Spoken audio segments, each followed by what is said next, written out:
a Jana Francová. 22. startovní pořadí, dvojice v barvách stáje Alika Čelčice. Přátelé, která dáma si nevšímá své postavy?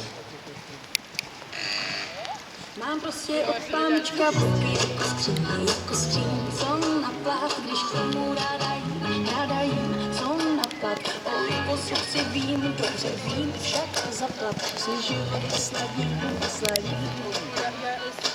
Noviny pročítám, no to je síla, prý zase přibírám, málo se hlídám, prostě si trsám, až vzduchem lítaj prsa, kašlu vám na kurz, ženský má být kurz.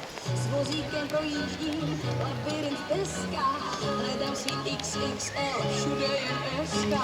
A mý tyčky, samý bulimičky, zhubněte si na kost, já mám toho dost. Moje máma mi říkala, neboj se malička.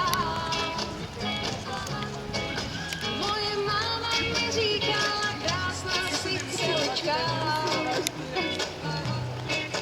I když doma mě chválí, tak na mis mě nevzali. Že to vem, vždyť můj život je sladký jak Bompary. Mám prostě od pánbička boky jako skříň, co na plát, když k tomu ráda jím, co na plat. O posud si vím, dobře vím, však zaplat si život osladím.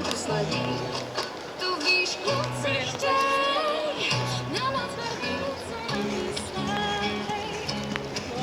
Když jim není hej, co ty tajna zahřádáme.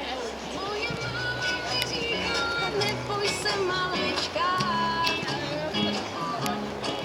Moje máma mi říkala, krásná si celička.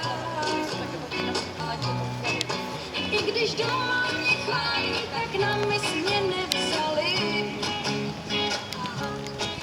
Že to velmi tvůj život je sladký. Dvojice bezchybná, a to nejen v základní části, ale i v rozskakování. Čas byl 32-39 a to je řadí na třetí místo průběžného pořadí.